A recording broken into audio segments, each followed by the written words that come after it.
यहाँ साथीहरू म यहाँ तामा काट्दैछु है हेर्नु होला तामा चाहिँ ठुलो त छैन सानो छ यसलाई मैले हेर्दैबाट काट्दैछु हेर्नु है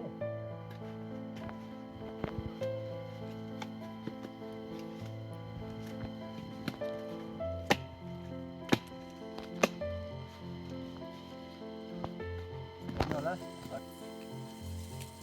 अहिले अब तामाको सिजन साथीहरू हुन त अब अहिले अब यसरी सिजन त होइन तर पनि यहाँ तामा त एउटा रहेछ है यहाँ हेर्नु होला कसरी काटिन्छ भन्ने कुरा कसरी काटिन्छ हेर्दा पनि सिकाउँछु है हेर्नु होला है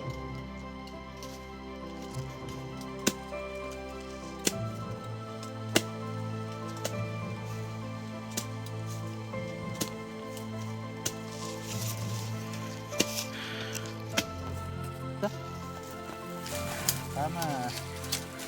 ठुलो चाहिँ छैन है तर सानो परिवारको लागि मजाले एकसाथलाई पुग्छ हेर्नु होला साथीहरू गाउँघरको तामा यस्तो हुन्छ है यो हाम्रै बारीको बाँस हो है ठुलो त छैन तर दुईजना परिवारको लागि मजाले पुग्छ कि मजाले यसलाई बोका फालेर यसलाई काटेर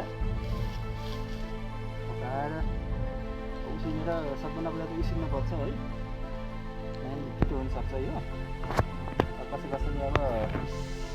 खरानी हालेर पनि उसिन्छन् है त्यही प्रकारले उसिनेर अब पर्ने हुन्छ ल साथीहरू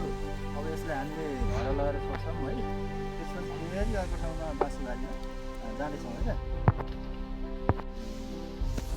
हाम्रो पनि अब अरू गाउँको बाँसको बारीमा जानेछौँ र हजुरलाई देखाउने पनि छौँ